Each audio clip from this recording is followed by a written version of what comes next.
in my home right now with the extra family that are here. We have five. Wow.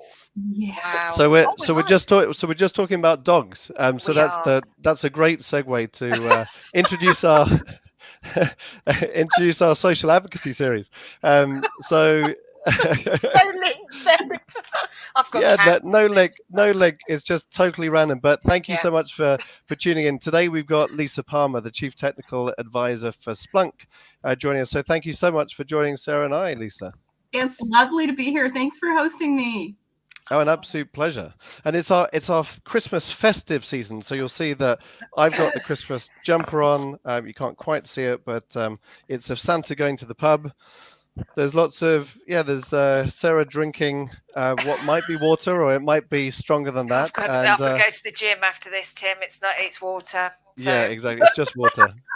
Anyway, but a very warm welcome, and Lisa, we're really looking forward to this because you've had you've got a lot of different roles in your career. Because I saw that you were at Microsoft in enterprise sales, and you're also a CIO, CMO, doctoral student, and chief technical advisor. So it's a pretty sort of glittering career, and I would love to understand where social fits in all of that. How did you really sort of build your social presence, and how did social become something which was really, really important, in that sort of career journey?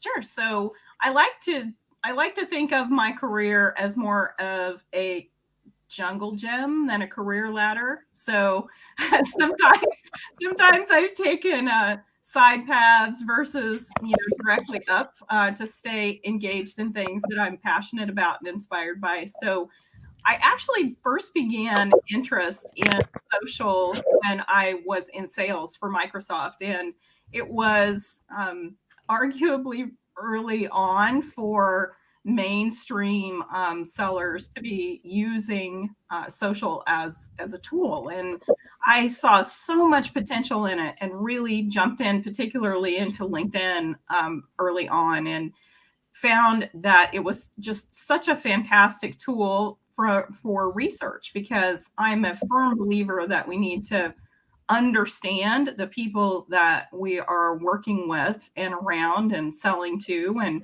wanting to make sure that I was serving my customers in the best way that I could. And I felt like research around them was a really solid way to do that. And so that's how I really got started, was research. And so I think of it in this particular fashion: read, engage, post. And that's the order that I choose to do things in, because I feel like listening first, or reading first, is the underpinning to really getting the most value from social. Yeah, I was just talking to somebody earlier about that, actually, about getting a good profile, listening, and then engaging in the conversation, whether that's sharing or liking. I did pick up actually on your profile that you have quite a growth mindset, though, don't you? You have a passion for learning and researching, and I was a little bit curious. I'm not following the questions in order, but I was quite curious about how social supports your learning path and your learning journey. Because do you find it a place where you learn and find content? And Oh, absolutely, most definitely. As a matter of fact, all of those articles that come out that tell you not to pick up your phone first thing in the morning, I break that rule every single day. I think it's fantastic advice that just clearly doesn't apply to my world. So I believe that that's such a powerful way to not only find original content, but to find the cross-sectional thoughts that you get from people in your network that are adding their particular viewpoint to content. So I love when somebody will take a big picture article, like something that comes out of Forbes or HBR, and add their own perspective to why they think that matters in the world, because every single one of us comes to the table with a truly unique perspective, and getting to learn through the eyes of this really rich tapestry of people that exist on social. I can't imagine anything more powerful for lifelong learners. Yeah, and I think what we've found, Sarah, haven't we? Because that's so true, Lisa, that everyone who's been successful on social has a passion for learning. I think Yeah. that's been like a very common thread. And I suppose, people don't necessarily pick up the newspaper nowadays. And with everything changing, then LinkedIn is a lot of people's source of business news or business relevancy. And even the people that are not successful or posting on social are sort of lurking there reading, aren't they? Quite a lot of the senior execs. So yeah, no, I think that's really interesting. And I had a question of how much time you kind of freed up to use social. I mean, you're obviously a busy executive, and when you're in enterprise sales and Microsoft, you were undoubtedly extremely busy then and sort of time poor. How did you create the time, to explore social and to read and to engage? Well, to be completely honest, I use it in every spare moment of my days. So I I have raised 4 kids. Life was very busy for me, as it is for everyone. And any spare moment where you have your phone and you need to run to the market, but you're stuck in traffic, you're stuck in a parking lot, you're waiting for a child to come out of of sports practice, whatever the case may be, I filled that time with learning and engaging through social. And for me, it was very high return for the moments, those kind of captured, stolen moments that I had available. And when I say return, I mean that I learned at every moment. That anytime you've got the opportunity to read, to see what other people care about. I think that as humans, we tend to be what I call inside out thinkers.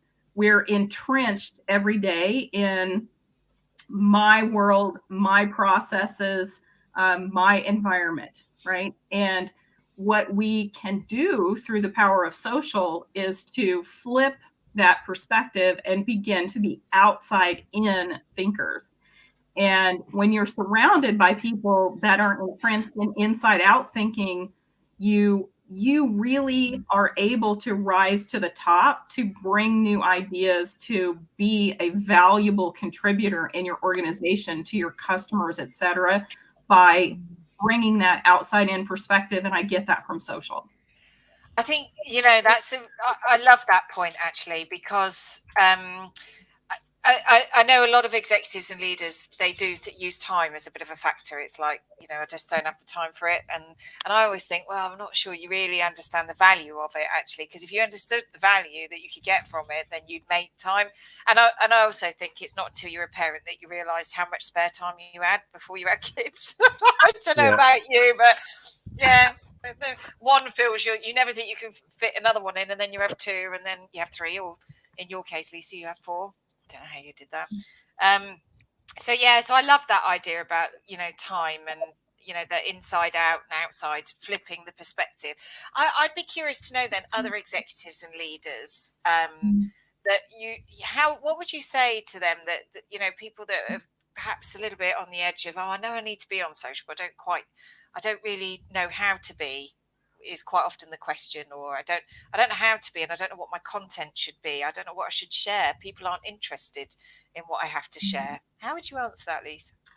Well, I think as executives, it is our responsibility to continually be abreast of what's happening in our marketplace. What challenges are our customers facing? What headwinds do we have, and what are others doing to creatively problem solve? And the social gives us that opportunity to see and experience what's happening in the marketplace live, as well as to engage with those people who are predicting what's coming next. And so as executives, I feel like it is our responsibility to get plugged into social as part of your learning, your daily learning journey, and your responsibilities in guiding your organizations forward. So for those that are learning, that see learning as a valuable portion of their role, irrespective of what level of the organization you're in. If you think learning matters,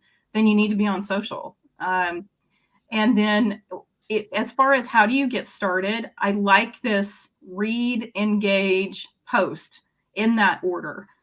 If you get comfortable reading, I call that listening from a social perspective. If you're first comfortable reading and then you start to, and when I say engage, like or comment on something somebody else is saying. I had this described to me, and I love this, that if you go and comment on something somebody else posted, it's sort of like walking up at a dinner party and joining somebody else's conversation. Versus if you post something yourself, you're kind of standing over in the corner going, hey, come and talk to me. And I love the visualization of that, because I think people are much more comfortable walking up and joining that conversation than starting their own. So read, engage, post. Yeah, no, I think that's a good mantra for anyone to adopt. And I see that Adam's joined from NYC, and he totally agrees with your perspective, Lisa. And he said that not all advice is necessarily good or appropriate. So I guess he was talking about your initial advice about not picking up the phone. I think it seems so simple when you're saying, because you totally get it, and you have that desire to learn, and you make time for it. Are you saying that across the tech industry, do you see that a lot of executives get it like that, or do you think there's just so much more education needed to actually show the value, like Sarah said? I think it's happening in pockets. Some individuals are really embracing social and moving there. I also see that there isn't necessarily an understanding, to Sarah's point, by many executives about what the value proposition is for them. And I would say that this idea of learning via social is probably the thing that will flip the switch for executives to make that shift. So if they are currently primarily learning through reading books, or primarily learning through reading particular newspapers, or whatever their style is that they've developed over time, that evolving into adding a little bit of social into that learning every day, I think is the way for us to start to help them to see more value in social, that it's not just a matter of, I think people have this picture of social as sort of something you do to waste time. I actually had to counsel a leader recently who told his sellers that they were not allowed, and this was not in my organization, by the way, but he had told his sellers that they were not allowed to be on social during work hours. And I just found that kind of shocking, that in today's times that you wouldn't see the value, particularly for your sellers, in getting your brand out into the world and having them actively engage. So I think that there's still, we're evolving. It's a journey, and there is progress being made. Yeah. Oh, go on, Tim. Well, so I was just going to say that, because you produced a study into what percentage of executives are seeing the value, connecting up the business value to their social account, didn't you? And that was the key stat that I took out of it, that just didn't get through yet. And what I love about Lisa's point is, it's not starting off with the business value in terms of sales revenue. It's starting off with learning. And I just thought that was an interesting point through the study that you've done as well, through Tribal's good research. Yeah, I don't think executives are connected. The thing is, it's all connected to culture as well, and learn. And this is what I was quite interested about your profile, because you talk about this passion for learning, and that's connected to growth mindset and growth culture. And if you don't have that kind of across the company, then you are going to come down with, don't want you wasting time on social media. It's like, whoa, it's not wasting time. It's about building relationships. It's about connecting conversations, collaborating, innovating. You know, it's a much bigger thing than just posting content out there. And I don't think there's enough conversation about social being a learning tool rather than just everybody seems to think it's a bit of an amplification tool. So yeah. Well, for me, that's the power to it, is that I really think of it as part of my ongoing lifelong learner responsibilities to myself and to my organization. And that, I think if we put it in the lens of learning versus pushing revenue, and I don't fault people for doing that. There's power in the tool for that too.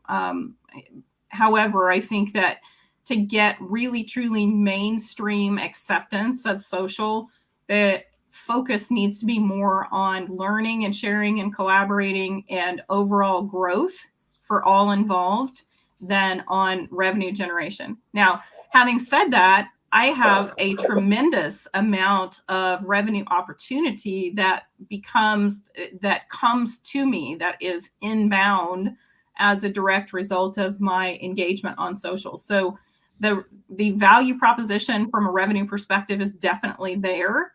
I just don't think that that's the tipping point tool that will get us to more understanding and engagement from executives, as well as kind of flipping this culture issue that Sarah just identified.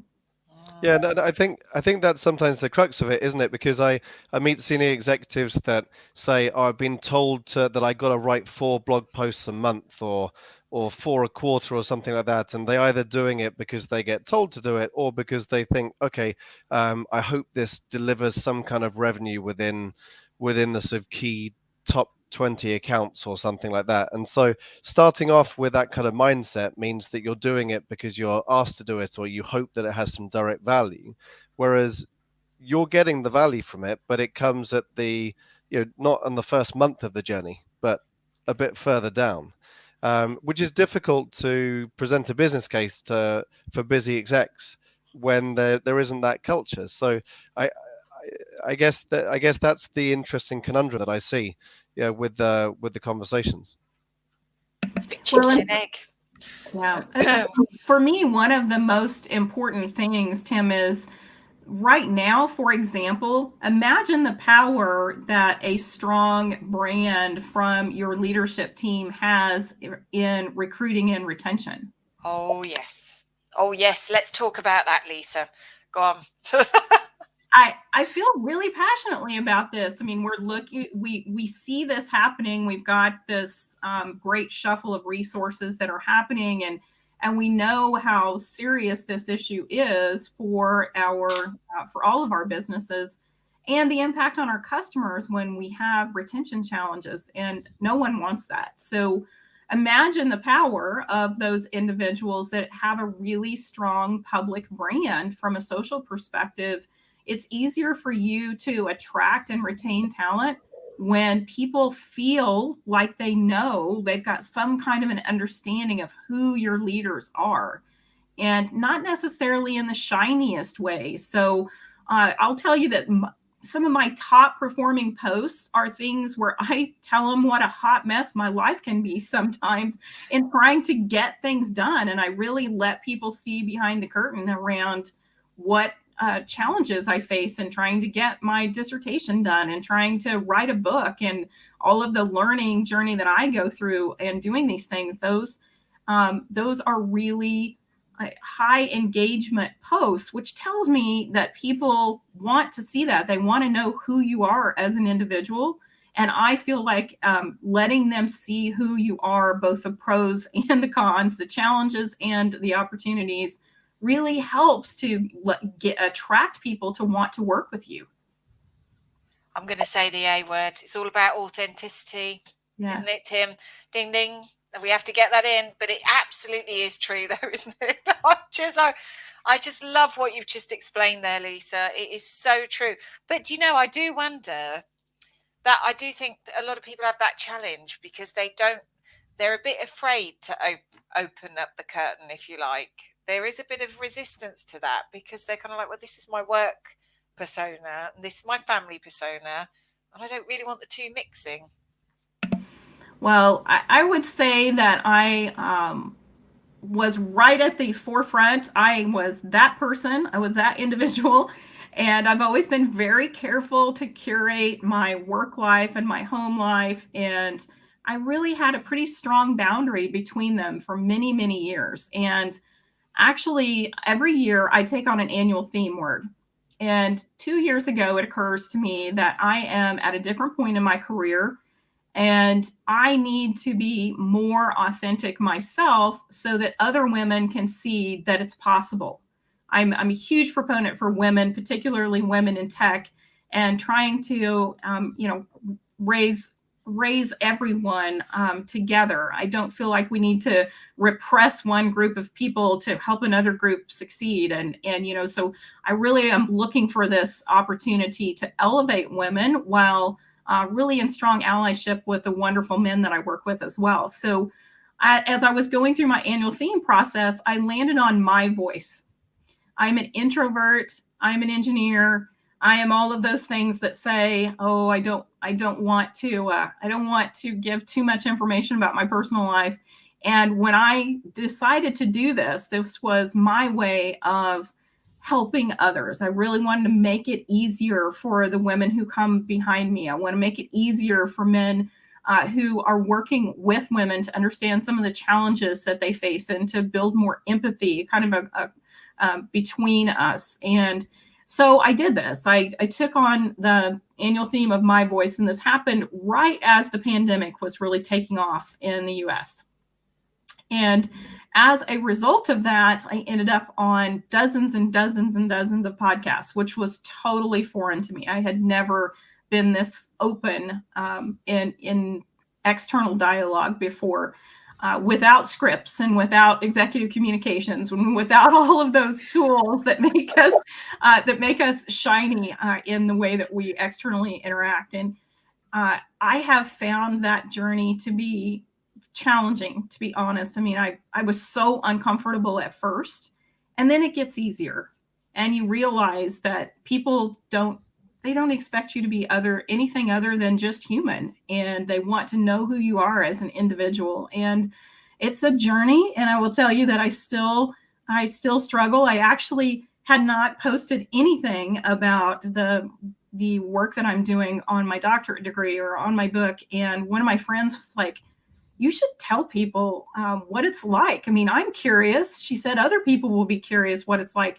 that haven't taken that path. And they might be more willing to do it if they see that it's not, that there are struggles involved and you're overcoming them one by one. And so all of that has been a journey for me. And I continue to fight my tendencies to make everything, perfect and shiny and not have any flaws in what I present. But I'm definitely seeing the reward in the level of engagement that I get and as my authenticity online grows. Yeah, I think that's it's really, really powerful. It's lovely to hear the story and the women in tech movement, and I know there's lots of wonderful organizations behind that now. It's just so amazing to see. Can you give us a few examples of some of the reactions you've had to that? Because I imagine over the past few years that there've been some really amazing moments where you just felt like that kind of slightly uncomfortable transition at the beginning was worth it, and you feel like you're making a difference. I have women reach out to me. I have men reach out to me largely through direct messages.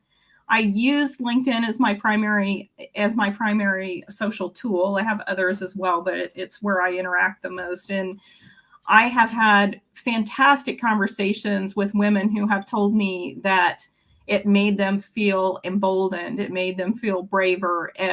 I've been able, because they reached out to me, I've been able to help them connect to job opportunities, to educational opportunities, to funding for women who are looking to grow their own businesses, connecting them with private equity and funding. And I've just had these fantastic opportunities to elevate others as a result of, I think, making myself seem more accessible.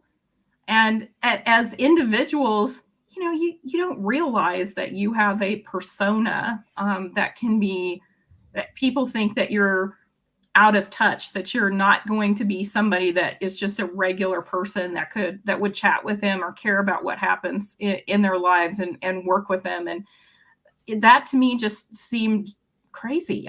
I'm super open and I love to help people, and I would be genuinely pleased for people to do that. But no one knew that until I changed the way I was interacting externally. So I have had everything happen from helping individuals to launch their own businesses to move themselves into new jobs. I actually spoke with one woman who decided that she was going to drop out of the workforce for a while and focus on her family. And she, I think, felt better about that after our conversation. And all of those things across the human spectrum, and many others. It's been incredibly rewarding for me to be able to, share that it's hard. It's hard to be a working mom. It's incredibly hard. And sometimes I was just a giant failure in the moment, right? Or I would always say that I'm spinning plates all the time and I dropped that one, right? And I think it's important for people to know that you can do that and you can still be successful as both a parent, a family member, and be a good employee. Yeah. I think my defining moment as a parent was when I took the wrong child to a party. And you turn up, and the thing is, you're just juggling so many things, and you end up just taking. I walked in, I was like, "Hold on a minute, is this your friend?" Then no, it's not. Okay, let's go and get the right child. Let's go home and collect the correct child for this party. Parent fail. I love that. I love Sorry, that. I once ended up at work with the same shoe but different colors.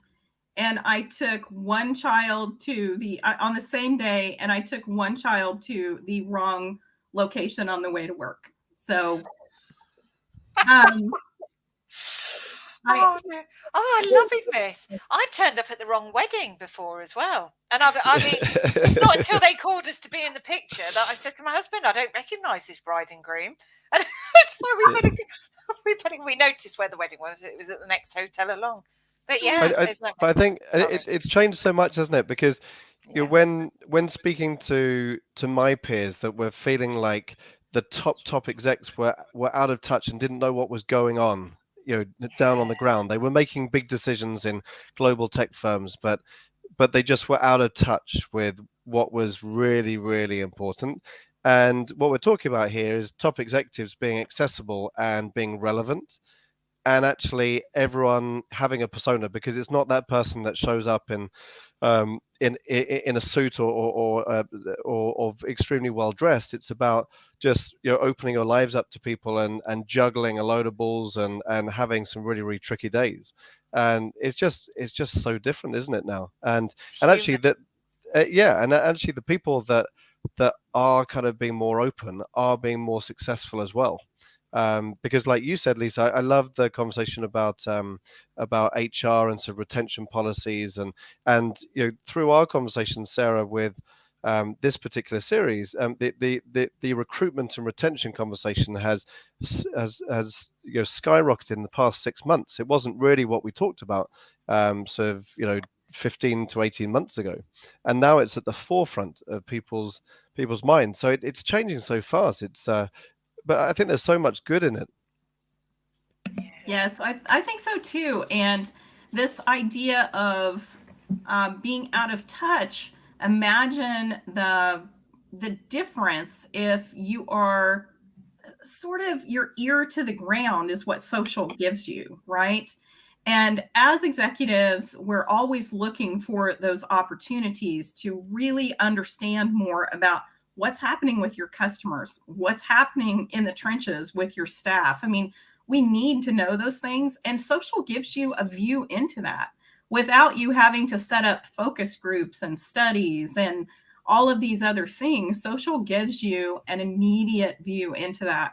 I have become a huge fan of Slack communities, and the Slack communities just give you such a powerful view into what is happening with these particular groups of people. And they're so open, so genuine, so authentic with the challenges that they have. And from a retention and attraction perspective, I've learned more about what it's like for individuals at these different stages in their career in today's times than I ever would have been able to discover on my own, because people always filter what they share with me. They're afraid to really tell you what it's like in person. And yet you can get entrenched in those Slack communities and really experience with them what their lives are like and build policies that will help them to succeed. No, it's good.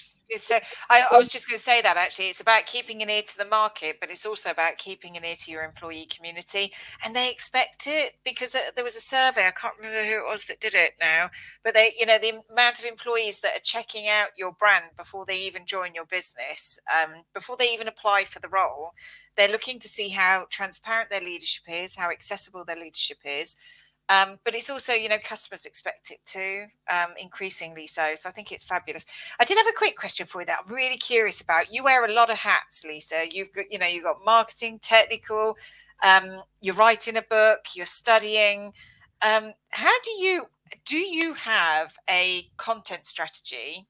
Do you think, oh, this week I must share something around this, or do you think like that, or is it more, I feel that this is the right thing to share at the moment? This has also been a journey for me. I tried to do a very formal content management strategy for about a year. And I planned it ahead of time. I was very purposeful about the content that I was both creating and sharing. And I found that it really decreased my authenticity. And I do believe that that's where the differentiation is in engagement and people really being interested in your point of view.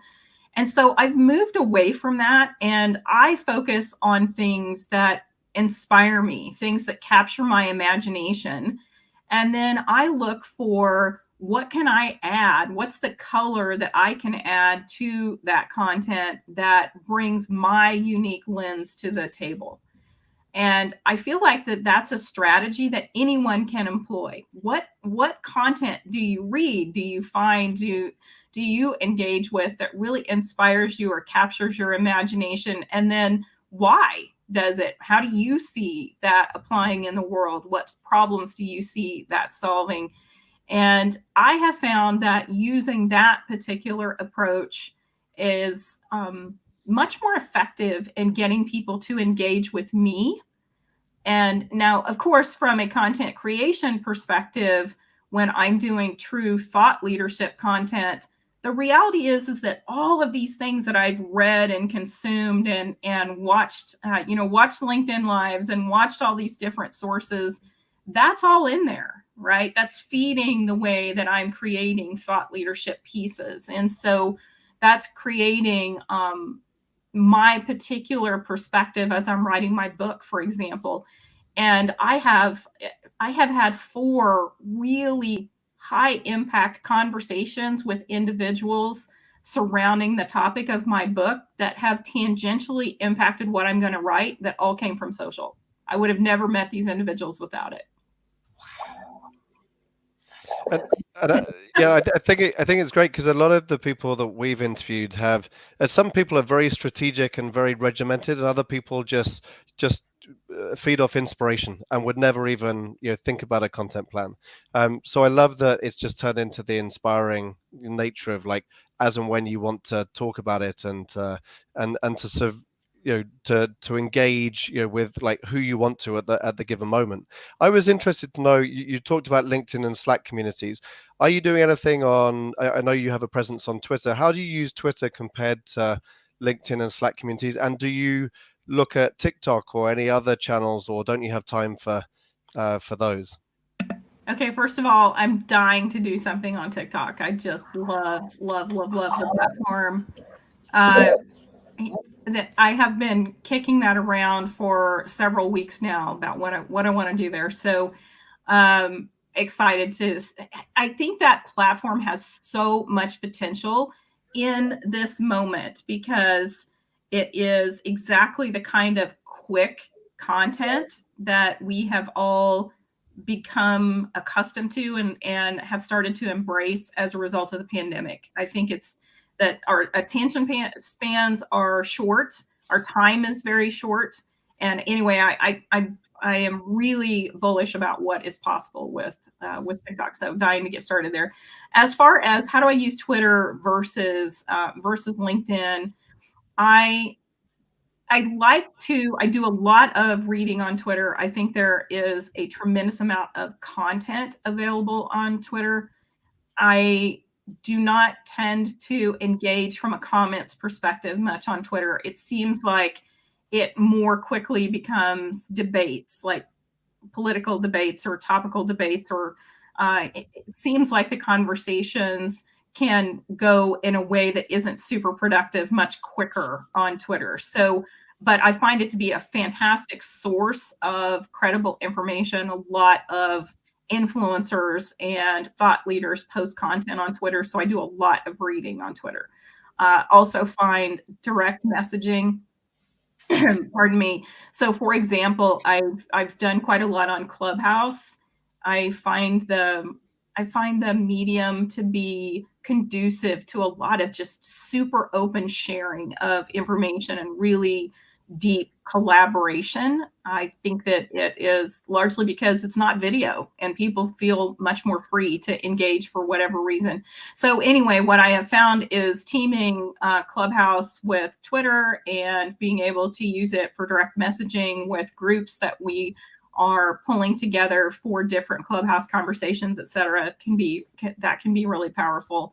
And then on from a LinkedIn perspective, it's where I tend to engage the most with other people's content. Interesting. No, I think that's a really good joined up strategy. It's really interesting to hear your thoughts on that. Yeah, and also the way it feels like it's really embedded in your day. You don't have any strict routines. It's just part of your routine. Like you said, any spare moment, you're just like, okay, let's see what's going on over here. And yeah, it's habit, I guess. I suppose it's having kids. You get all these pockets of 5 or 10 minutes where you don't know what to do with yourself. So it's a perfect time. I have a habit of filling moments with learning, and that because learning can be done in moments. It doesn't have to be done in and don't get me wrong, when I'm working on my dissertation, it's not taking moments. Okay.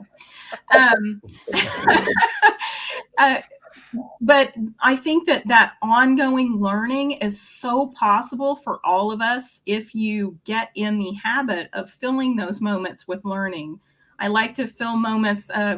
This is a funny story that I tell, that I have this horrible pop dot thing on the back of my phone. All right. This is there because I like to listen to books in the shower. I love Audible, and I had figured out that was like 20 minutes of time I could be learning something. And so I put a dot on the wall, and I go in there and I hang my phone and I listen to Audible when I'm showering. And so that's the kind of thing that from a learning perspective, it's so habitual for me. I'm always looking for those moments that I can fill with opportunity to hear from others and to learn from their journeys, and to really engage outside of my daily environment. I'm looking for ways to get that outside in perspective. Wow, you really do fill every moment, don't you? I've just discovered loads more moments that I never knew I had. I've been complaining I don't have any time, and I really haven't filled all my time. Sarah, it's 5 minutes until your personal training session. So you've got 5 minutes to learn something new between then. Don't just make a cup of tea or something like that. Obviously use it more wisely. Oh, this personal trainer, honestly, this is a new thing for me. I've never tried it before, but all I can say is for 4 days after, I just can't move. So I guess it must be working. Or I'm very unfit. So, oh dear. Well, thank you, Lisa, so much for coming on to speak to us. I know that we're pretty much up against time. It's just been quite often Sarah and I have a lot of questions that we ask about, sort of audience sizes and channels, but it was just very inspiring to hear your learning journey and the inspiration around the women in tech and just making executives relevant and just getting into the habit of doing that. I think that was just so powerful. So we just loved staying on that theme. Well, it's really been a pleasure to talk with you both. I think that there's so much potential for social to help to close some of the gaps that have been opened from a societal perspective. And I think that if we use it, if we approach things with this spirit of learning and seeking first to understand, we can, we can create a better world. I really believe that. Wonderful. Amazing. Yeah, absolutely. I've really enjoyed that, Lisa. I've taken a few quotes from this, but culture, learning, filling moments with learning, the inside out to the outside in perspective. Yeah, thank you so much for sharing that. Really, really powerful. And for those that have been watching, thank you for your comments and your questions and things as well. So and for anybody else that wants, we will put this on our website. So if you go on to timwilliams.com, I was going to say. I haven't. Someone would probably have created that because I've got a very common name. So, so don't go there. Don't go there.